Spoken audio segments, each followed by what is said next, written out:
Board की परीक्षा से संबंध में आज हम लोग प्रश्न नंबर 7 के बारे में बात करते हैं।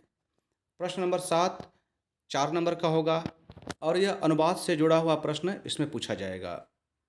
अब चूंकि बोर्ड की परीक्षा तो फरवरी में होने वाली है और जो है आपको इसके लिए कम से कम 10 से 15 पैराग्राफ यदि आप अनुवाद करना सीख लेते हैं, उसके नियमों को, उसकी शर्तों को, उसकी बातों को, उसके भावों को समझ लेते हैं, तो आप 4 में 4 नंबर बड़े आसानी से पा सकते हैं। तो चलिए एक पैराग्राफ हम लोग अभी हल करके देखते हैं। आपके लिए मैं इसको पढ़ दे रहा हूँ। जब भी पढ़ने बैठें आप, तो परीक्षा में जो आपको पहले 15 मिनट पढ़ने के लिए दिया जाता है, तो दिए हुए पैराग्राफ को आप बड़े आराम से, ध्यान से एक-एक शब्दों का ध्यान देते हुए पढ़ें। जैसे मैं बड़े आराम से पढ़ रहा हूँ। उत्तर प्रदेश की राजधानी लखनऊ उत्तरी भारत में स्थित है। यह गोमती नदी के तट पर प्रदेश के मध्य में स्थित है। यहाँ वास्तुकला का अनेकों उदाहरण है। बड़ा इमामबाड़ा विख्यात एक मंजिला संरचना है। यह कहा जा सकता है कि भारत में लखनऊ एक सुंदर शहर है। अब चलिए हम लोग इसके अनुवाद के बारे में देखते हैं। देखिए, आपको अनुवाद करने के लिए आवश्यक है कि आप जहाँ पर लाइन पूरी होती है, अर्थात एक एक वाक्य पूरा होता है, तो पहले आप उसको अनुवाद करें। जैसे उत्तर प्रदेश की राजधानी लखनऊ उत्तरी भारत में स्थित है। इसका क्या अनुवाद किया गया है? Lucknow the capital of Uttar Pradesh is located in the northern India. Full stop. यहाँ पर देखिए, ध्यान रखिएगा कि फुल स्टॉप और कैपिटल और स्मॉल लेटर्स का ध्यान देना बहुत ज़रूरी है, क्योंकि ऐसा यदि आप गलती कर देते हैं तो समस्या हो जाएगी। अब जैसे इंडिया में आई कैपिटल लिखा गया है, तो ये हमेशा कैपिटल लेटर में ही रहेगा। केवल अपवाद होता है कि जब ईमेल वगैरह बनाए जाते हैं तब वहाँ पर लिख सकते हैं, अन्यथा इंडिया को आप हमेशा कैपिटल में ही लिखेंगे, आई कैपिटल से लिखेंगे। दूसरी लाइन है, यह गोमती नदी के तट पर प्रदेश के मध्य में स्थित है। अब इस बात को ध्यान देंगे, यहाँ पर दो बातें लिखी गई है कि नंबर एक कि लखनऊ कहाँ है, तो गोमती नदी के तट पर है और यह उत्तर प्रदेश के मध्य में स्थित है। तो देखिए क्या इसका अनुवाद किया गया है।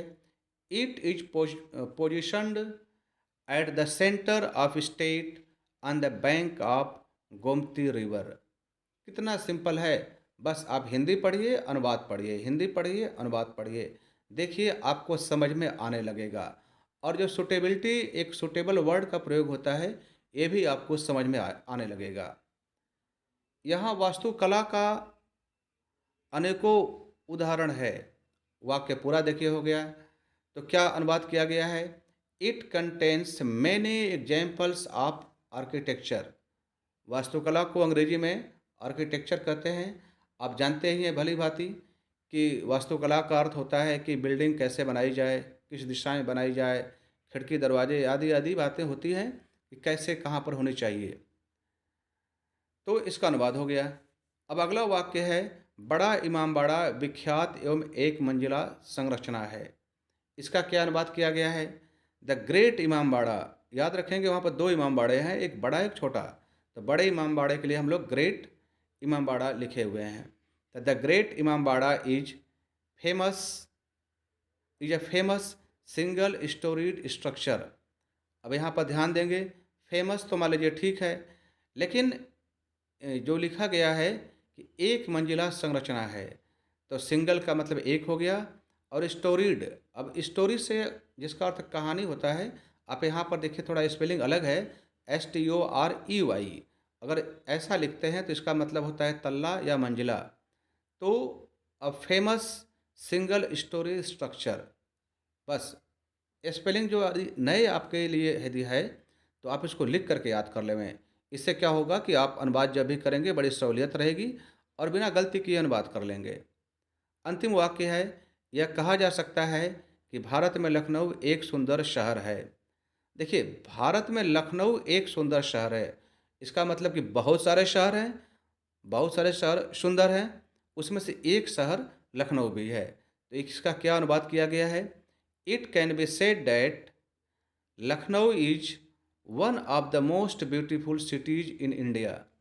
देखिए, one of the most beautiful cities, मतलब मोस्ट ब्यूटीफुल सिटीज में बहुत सारे जो हैं, उसमें से वन ऑफ द, उसमें से एक जो है यह लखनऊ सुंदर शहर है इंडिया में, इन इंडिया। तो प्यारे छात्रों, आपने देखा कि कितना सिंपल है। आपको हो सकता है कि शुरू में लग रहा हो कि इतना तो कठिन है, ये हमारे बस की बात नहीं है, हम नहीं कर पाएंगे। आप इसकी चिंता बिल्कुल ना करें। मेरा सुझाव यही आपके लिए है कि दिए हुए पैराग्राफ को या लाइनों को, वाक्यों को आप एक बार, दो बार, तीन बार पढ़ें और फिर अंग्रेजी की बातों को पढ़ें। जो कठिन शब्द आपके लिए लग रहे हैं, उसको नोटबुक पर आप लिखें और उसको भी अलग से याद करें, क्योंकि अनुवाद करने के लिए शब्दकोश का होना बहुत ज़रूरी है। बिना वोकेबलरी के आप समझ लीजिए कि अनुवाद में ज़ीरो हैं। तो इसलिए जब तक आप नए-नए शब्दों को याद नहीं करेंगे, तो वह संभव नहीं हो पाएगा। तो प्यारे छात्रों, इसको लिखें, याद करें और होमवर्क के रूप में मैं आपको एक वाक्य दे रहा हूँ। मैं तो जाता हूँ, फिर से सुनिए, मैं तो जाता हूँ, इसका अंग्रेजी में क्या अनुवाद होगा? इस एकमात्र अनुवाद को आप मेरे पास कमेंट करके भेजें और देखें कि आप कुछ सीख रहे हैं कि नहीं सीख रहे हैं। तो वाक्य मत भूलिएगा, मैं तो जाता हूँ, इसका आपको कमेंट करके बतलाना है और यह दिया हुआ पैराग्राफ को आप बार-बार पढ़ें। अंग्रेजी में भी जो दिया हुआ है बार-बार पढ़ें। बोर्ड परीक्षा के लिए मेरी शुभकामनाएँ हैं कि आप 4 में 4 नंबर पाएँ और अच्छे नंबरों से पास हुए, अच्छे डिवीज़न से पास हुए। तो बोर्ड के लिए शुभकामनाएँ। धन्यवाद।